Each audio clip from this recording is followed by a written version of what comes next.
Sige, saka na yan. Ito Lakay, ang ating aplikante ngayong araw, ang nag-a-apply sa Masang Pilipino, ang makakasama natin.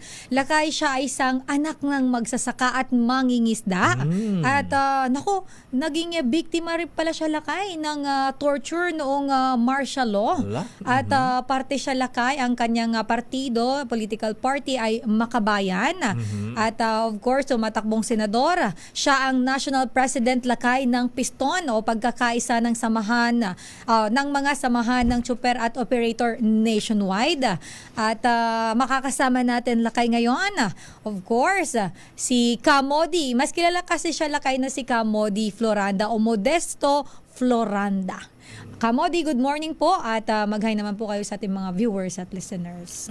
Una sa lahat ay taos puso kami nagpapasalamat sa inyong pag-i-invite sa amin sa Sir Lakay Dio at Sister At siyempre ay bumabati tayo ng magandang umaga sa ating mga taga-subaybay.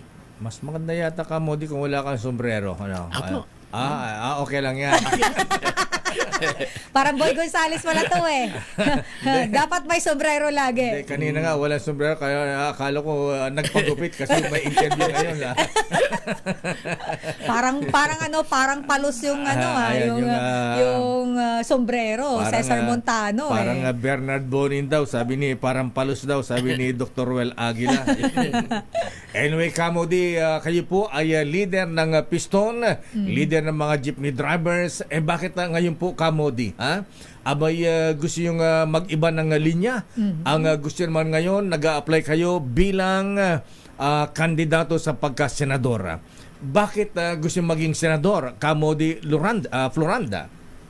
Una Sir Lakay at tayo ay nakita natin yung pangangailangan na bakit kailangan magkaroon ng kinatawan yung ating sektor ng transportasyon sa loob po ng Senado. Una ay para tayo ay makapagsulong ng mga batas na kung saan ay dapat ito ay matagal nang isinusulong ng ilang mga senador, pero sa naging malaking problema ay yung ating mga nasa loob po ng Senado ay hindi galing sa sektor o sa ating mga mamamayan, kundi ito ay mga kilala, mga batikang mga abogado at businessman, kaya't hindi nakakalikha ng batas. Sa atin po ang tingin natin ay kailangan natin makapagsulong at makapaglikha ng batas sa ilalim po ng progresibo at makabayan na at pagmasang pampublikong transportasyon. Sa ilalim niyan ay yung pananatili ng katiyakan ng kabuhayan ng ating mga driver at mga operator at siyempre ng ating mga manggagawa sa hanay po ng mga pampublikong transportasyon. Kaya't yung pagano pa rin dyan ay yung nakikita natin ay itong dinaranas ngayon ng sektor sa bugos at huwad ng modernization program na kung saan ay tayo ay gustong tanggalan ng kabuhayan para pahawakan sa malalaking mga negosyante at malalaking kapitalista yung usapin ng serbisyo dito sa ating bansa. Bakit Senado ang gusto yung puntahan na Kamodi? Ba't hindi po ang Kongreso, Kamara de Representantes? Sa ngayon po ay meron tayong 4 na party list sa ilalim po ng Makabayang Coalition. Nandiyan po yung Gabriela Party List, Kabataan Party List at yung ACT Teacher at yung Bayan Muna. Kaya ibig sabihin po niyan ay magkakaroon din tayo ng katuwang sa Kongreso para sa patuloy na pagtutulak natin ng mga batas para sa kahingian at kagalingan ng ating mga mamamayan. Kamodi, kayo po ay alam naman po ng lahat, lalo na po ng mga kababayan natin, nanguna po kayo sa iba't ibang pagkilos protesta tulad po ng pagtutol sa jeepney phase out na program, patuloy po na pagtaas ng presyo ng krudo dahil sa VAT, train law at excise taxes. At ang inyo po palang tagline, tsuper sa Senado para sa biyaheng pagbabago. Ang tanong ko po Kamodi, tinutulan nyo yung jeepney phase out pero still natuloy pa rin naman po yung tinatawag nating modernization program. Kumusta na po ang takbo nitong PUV modernization na program? At ano po sa tingin nyo, nakatulong ba ito? Mas naging okay po ba ang transportasyon pagdating po sa public transportation dito sa ating bansa sa pamamagitan po nitong programang ito, bagamat hindi pa po siya 100% na i-implement? Sa atin ay kung sa ilalim po ng modernization, ay malino naman yung ating posisyon dapat sa balangkas ng rehabilitation ng ating mga pampublikong transportasyon, sapagkat ito naman ay napatunayan sa mahabang panahon ng ating history ng ating mga jeepney dito sa ating bansa. Sabi nga natin, dapat ang inuna ng gobyerno dito ay hindi yung pagtatanggal ng kabuhayan. Kung talagang ang layunin ng gobyerno ay para ayusin yung ating public transport, dapat ang inuna ng gobyerno ay mag-create tayo ng sarili nating industriya para tayo mismo yung lumikha ng ating public transport. Dahil sa ilalim po ng modernization ay hindi yung ating ekonomiya yung pinapaunlad nito, kundi ang pinapaunlad nito yung mga dayuhang mga mamumuhunan katulad ng China at ng Japan. Dapat ang suportahan po ng gobyerno ay yung ating mga lokal na mga manggagawa. Sabi nga po natin, halos lahat ng rehiyon sa ating bansa ay may gumagawa ng ating public transport. Bakit hindi ito ang tulungan at suportahan? At ito yung paglaanan ng malaking budget ng pamahalaan para tayo mismo yung umunlad, hindi po yung mga dayuhan o yung mga foreign. Kasi andyan naman ang Saraw, andyan naman ang Francisco Motors, Melford, Amante. Ayan, ang dami tayong mga galing na mga jeepney manufacturers dito sa atin gumagawa. Anyway, Kamodi, kung kayo pa ipapalari na maging senadora, ano po ang unang panukalang batas na gagawin po ninyo, isusulong po ninyo para maibsan itong mataas na presyo ng gasolina, crudo? Una, Sir Lakay, ang una nating isusulong ay yung makabayan at progresibong public transportasyon. At sa ilalim nga nito ay yung pananatili ng kabuhayan at kita ng ating mga driver at mga operator, siyempre ng ating mga manggagawa sa muda ng ating public transport. At siyempre, yung pinakaano dyan, yung pagpapahinto dito sa usapin ng bugos at huwad ng modernization program na kung saan nga ay talagang pinapatay niya yung ating lokal, yung ating lokal na mga manggagawa na kung saan ay dapat ito ang suportahan. At pangalawa, ay yung pong pagtanggal nung pagpapababa ng presyo ng petrolyo at mga bilihin na kung saan ay dapat ay tanggalin ang buwis sa ilalim ng VAT at saka ng isa sa langis, sapagkat ito po yung nagdudulot ng patuloy na pahirap hindi lamang sa sektor ng transportasyon kundi sa ating mga mamamayan, dahil alam naman po natin sa bawat paggalaw ng presyo ng petrolyo ay gumagalaw din yung mga pangunahing mga bilihin. So anong gagawin po natin? Anong plano sa excise tax? Ayan, VAT sa langis. Mag-file ba kayo ng bill para amyandahan ang mga batas na ito kay ipawalang bisa, Kamodi? Sa atin, Sir Lakay, ang makikita natin ay hindi lang hindi lang pag-amyenda ng batas, kundi talagang tahasang pagbasura dito sa batas na ito, sapagkat napatunayan naman ito sa halos 27 years na namamayagpag itong VAT at saka itong excise tax sa langis, na talagang nakita natin yung malaking epekto sa ating mga mamamayan, sa ating sektor ng ating public transport. Kahit nararapat at siyempre yung ating matagal na rin panawagan, Sir Lakay, ay yung pagbawi ng petron ng dapat na mga gobyerno o mamamayan yung kumukontrol nito at yung mismo yung malampaya na kung saan ito yung ating mga lokal na industriya ng langis, dapat tayo yung nakikinabang, hindi po yung mga dayuhan ang nakikinabang sa likas na yaman po natin. Kamodi, ang usapin pa rin po ng transportasyon, nagiging problema po sa atin yung matinding traffic na nagiging dahilan. Malaki po ang nagiging bawas nito sa ating ekonomiya, imbis na napapabilis ang transportasyon, naaabala ang marami nating mga kababayan, and of course yung pag-travel ng mga goods na mayroon tayong problema pagdating dyan. Ano po kaya ang pwede nating magawa? Hindi man po tuluyang maalis, somehow ma-lessen po yung, alam naman natin marami na po tayong ginagawang hakbang para ma-lessen ang traffic. Pero sa tingin niyo po, ano po pwede nating magawa? Bilang kayo po ay nasa sektor ng transportasyon, problema rin po kaugnay nitong traffic, yung mga hindi disiplinadong driver. Una po sa lahat ay bakit nagkakaroon ng traffic? Dahil nag-overcrowd. At tingin po natin dito, mas dapat ang pinadadami natin ay yung mga pampublikong transportasyon. Dahil kaya bakit maraming mga sasakyan? Dahil doon sa kakulangan noon nagsiservisyo sa taong bayan. Kaya tingin po natin dapat ang paramihin ng ating pamahalaan ay yung pampubliko na public transport, para yung may mga pag-aaring kotse o mga private vehicle ay hindi na sila maiengganyo na magdala ng sasakyan. Ay sa ngayon po, dahil nga doon sa overcrowd at talagang nakikita naman natin ay nagkukos ng traffic. Pero dahil nga po doon sa kitid din mismo ng ating mga karasada at pagdami mismo ng ating mga sasakyan, ang sektor po ng public transport ay halos nasa 2% lamang ng kabuuan. Kaya tayo, yung isang nagiging tampulan ng sisi, pero hindi nakikita ng kahalagahan ng gobyerno, yung ano nga ba ang ginagampanan ng sektor ng transportasyon. Kaya mahalaga po talaga yung pagpaparami ng ating mga pampublikong transportasyon. Kamodi, Floranda, may mga reklamo rin po sa ilang mga jeepney drivers natin. Sila daw po ay barambado magmaneho sa kalsada at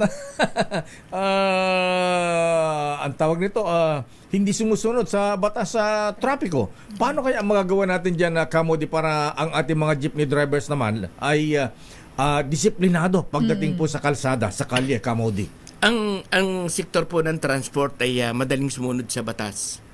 At kilala naman natin ang sektor, bagamat hindi talaga may iwasan na meron ding talagang makukulit, pero ang isang usapin po dito, bakit nagkakaroon ng ganitong sa hanip po ng sektor, dahil nga doon sa usapin ng lalo nung pagliit din ng kita ng ating mga driver at mga operator. At ang isang malaking mga problema nito ay tayo ay nakadalo po nung nagkaroon ng summit ang MMDA, at walang malinaw na babaan at sakayan ang ating dito lang dito po sa National Capital Region, kahit po yung kahabaan ng Espanya, wala talagang malinaw saan ba magluluding at magbababa ng pasahero. Oo nga, Kaya isa ito do sa minungkahi natin nung tayo ay dumalo po sa summit, na talagang dapat makita din talaga ng Estado yung kapabayaan mismo, dahil lang sabi nga natin, ang driver madali mong disiplinahin kasi ang driver pag nakakita po ng enforcer yan,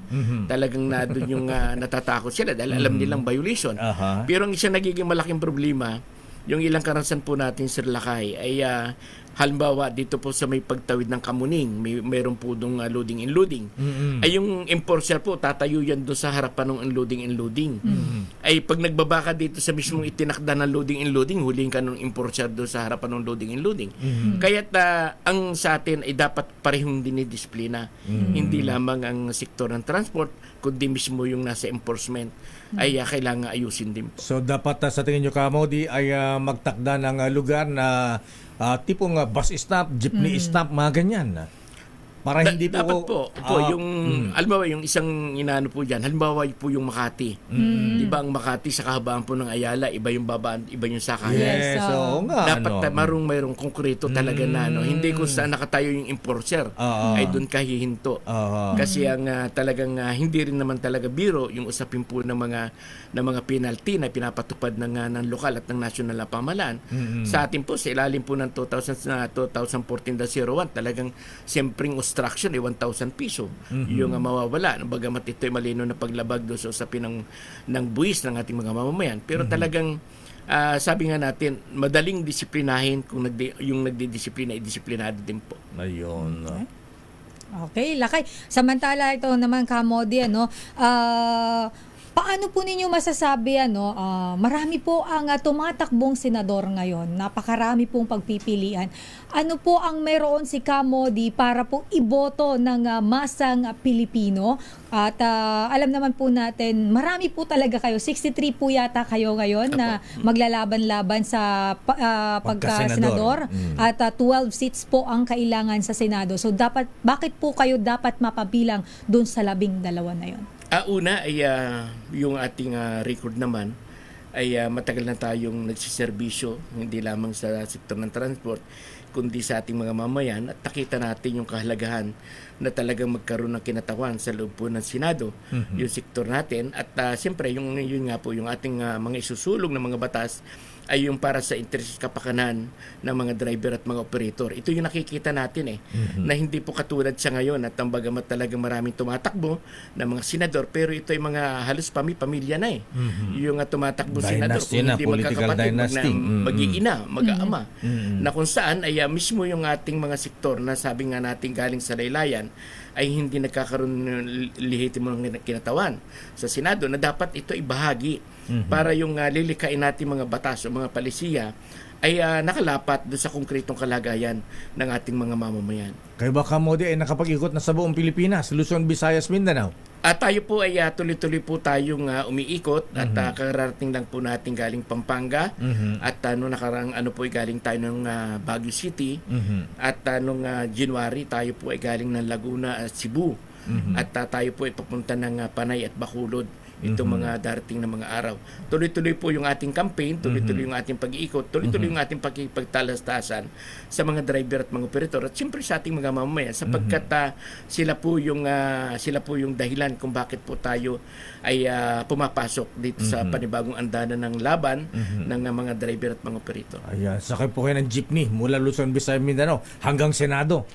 Opo, at talagang tayo naman, ang sinasabi nga po natin ay tayo ay sabi nga ng iba, buhay man, buhay may iali para sa sambayanan, para sa usapin ng kagalingan at kahihingian ng ating taong bayan. Ayan, sabi sa kanilang tagline na sa piston na Sister L. Yes, Lakay. Tsuper sa Senado para sa biyaheng pagbabago. Ang creative ng kanyang tagline. Okay, Kamodi, ayan, kayo po ibigyan namin ng pagkakataon para kausapin ang ating mga kababayan at nang sa ganun po ay malaman nila kung ano inyong planong pagbabago at bakit ikaw ang dapat iboto para maging senador, Kamodi. Una sa lahat ay ako po si Modi Floranda at number 26 po sa baluta ay lumalapit sa mga mamamayan na pagkatiwalaan sa layunin na tayo ay makapagsulong ng mga batas. Sinasabi nga natin, ang pangunahin po natin isusulong na batas sa Senado ay yung progresibo at makabayang pampublikong transportasyon at siyempre yung pananatili ng kabuhayan at kita ng ating mga driver at operator at ng ating mga manggagawa sa sektor ng public transport. At pangang sa atin ay sa ilalim po niyan ay yung pagpapahinto o pagbabasura dito sa Bugos at Tuwad na modernization program. At dapat ay ang tulungan, ang dapat suportahan ng gobyerno, yung ating mga lokal na mga industry para umangat yung ating muda ng ating public transport. At siyempre yung isang patuloy na dinaranas ng mga driver at mga operator, yung usapin ng pagpapababa sa presyo po ng petrolyo at mga bilihin at yung pagtanggal ng matataas na buwis sa sabat at saka sa istais at sa langis na isa ito sa ilan lamang ito doon sa nakikita natin na mahalaga na may sulong po sa Senado. Kaya tayo po ay tinanggap natin itong hamong ito ay para sa tuloy-tuloy na mga pagsusulong ng mga kabuhay at karapatan ng ating mga driver at operator ng mamamayan. Kamodi, bago namin kayo tuloy ang pakawalan na meron tayong man on the street, Sister Ay, L. oo, may magtatanong po sa inyo, Kamodi, na isa sa ating mga kababayan. At mula dyan sa lungsod ng Maynila, nandyan si RH29 Boy Gonzales. Boy, sino ang kasama natin ngayon na magtatanong kay Kamodi? Boy G. Ayan, Boy Gonzales. Boy. Sino magtatanong? Ayan si tatay. Jeepney driver ba ang magtatanong? Ayan, o pasahero? Naka-sombrero si tatay. Ayan. Dito ako sa Divisoria at meron tayong Okay. makakausap si Mang Wilfredo Bonifacio. At para may tanong siya kay Kamodi na tumatakbo sa senador. Ano po yung tanong niyo kay Kamodi? Kamodi, ano po ba ang batas na pwedeng pong i-share sa ating mga commuter para itong mga commuter ay patulungan po natin? Ano po ba yung dapat natin gawin dyan para kung kayo man ay manalo, ano po ang dapat natin gawin dyan? Kayo nakakalam niya kasi gusto yung manalo eh. Gusto ka ganitong boto kaya na ikaw ay at kumikap na makasali sa ganitong eleksyon. Alam na nila kayang-kaya yung gawin niya pag ikaw ang nanalo. Ayan, may sagot si Kamodi. Ayan, Kamodi, ano na magawa niyong tulong sa ating mga pasahero, commuters, kung kayo po ay maging senador? Una po ay maraming salamat kay tatay sa kanyang tanong. Ang sa atin po ay para hindi nga mahirapan yung ating mga commuters, ay kailangan paramihin yung ating mga public transport at siyempre makapagserbisyo ng mas maayos sa ating mga mamamayan. Kaya isinusulong nga po natin, isa sa isusulong natin ay yung pag-ano po natin ng national industry para tayo po yung lumikha ng ating public transport para pag lumalabas yung ating mga kababayan ay hindi sila nag-aalala na mayroon ba silang sasakyan o wala silang sasakyan. At ang kailangan po rito ay yung inano po nating tatay ay kailangan talaga nating paramihin ang ating public transport. Okay, tatay. Alright, Maraming tatay. salamat po. Ayan, at mabuhay ang mga katipunero. Yan. Ang cute ng sombrero ni tatay eh. Kaya ang pangalan niya Lakay Bonifacio Wilfredo Bonifacio. Oh, kaya kaya, naman. pala. Ayan. Inyo. Ayan. Naku, hindi kasi inubos si Kuya, ha? Bigyan na emperador yan. Okay, maraming salamat, boy. Ayan, at kay Ka Bonifacio. Ayan. Maraming salamat, tatay. Ayan. Anong trabaho niya dyan, boy, sa Divisoria? Anong ginagawa ni Ka Bonifacio dyan? Enforcer Lakay. Traffic enforcer. What? Oh. Tingnan mo nga naman, ano, ha? Enforcer ng parking attendant Lakay. Ito lang kaya natin gawin. Kung nanap po ay Ayan. ating gagawa. Parking. Public assistant. Public assistant pa nga. Okay, salamat po. Parking attendant pala si kay tatay, si Lolo. At pwedeng tumulong dito Ayan. sa ating gobyerno. Ayan. Alright. Nagtatrabaho. Oh, yes. Balik sa inyo Lakay at Sister El. Maraming salamat, Boy G, Boy Gonzales mula sa Divisoria, Manila. Ayan.